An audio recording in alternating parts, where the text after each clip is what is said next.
अभंगावरती काहीच चिंतन करण्या अगोदर अल्पसा परिहार अत्यंत महत्वाचा पवित्र क्षेत्र ग्रामसंकुल संगमवाडी या गावामध्ये चाललेला हा अखंड हरिनाम सप्ताह वर्ष 47वा आणि 47व्या वर्षातील आजचा हा 6वा दिवस आहे। तुम्हा सर्वांच्या दर्शनाचा योग ज्यांच्या परमस्नेहाने प्राप्त होतोय, माझ्यावरती पितृतुल्य प्रेम करणारे हरिभक्तपरायण परमस्नेही आदरणीय नामदेवांच्या मार्गदर्शनातून सुंदर असा चाललेला हा कार्यक्रम। इथं येत असताना ज्यावेळेस मी आमची दिनचर्या पाहिली, माझा एक स्वभाव आहे, मी ज्या गावात कार्यक्रमाला गेलो तिथला सगळा लेखाजोखा माझ्याकडे असतो। म्हणजे लेखाजोखा म्हणजे ग्रामपंचायती सदस्य किती,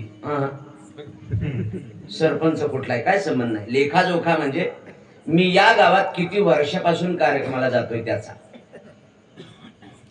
हे माझं 8वं कीर्तन आहे या गावात। 8 वर्ष झाली या ठिकाणी मी अविरत येतोय।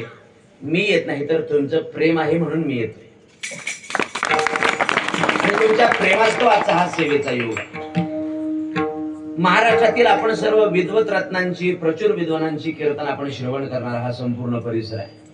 संत श्रेष्ठ नामदेव महाराजांच्या परम सानिध्यामध्ये आणि प्रातस्मरणे गुरुवर्य स्वानंद सुखनिवासी बाबांच्या विचारावरती पावलावर पाऊल ठेवून चालणारा हा संपूर्ण हा परिसर, आणि या परिसराला ज्या सुंदर अशा काटकसरीच्या जीवनातून, नियमाच्या तत्वनिष्ठेच्या जीवनातून ज्यांनी या परिसराला शिस्तबद्ध केलं, आमच्यावरती पितृतुल्य प्रेम करण्याच्या आदरणीय या कार्यक्रमाचे मुख्य प्रवर्तक प्रेमराज मामांच्या सुंदर अशा मार्गदर्शनातून गेली अनेक वर्ष हा कार्यक्रम चालला। मामांचं जसं या कार्यक्रमाला सहकार्य आहे, तसं या गावातील काही स्थानिक मंडळी, मला त्यांचा नामोल्लेख शक्य नाही कारण माझ्या जास्त परिचय नाही। आमचा स्वभाव म्हणजे कसा असतो, जी माणसं सतत सहवासात असतात मला त्यांचंच नाव आहे। या गावातील भजनी मंडळ असतील, ज्या वर्गाने या सप्ताहाची मुहूर्त मेढ केली,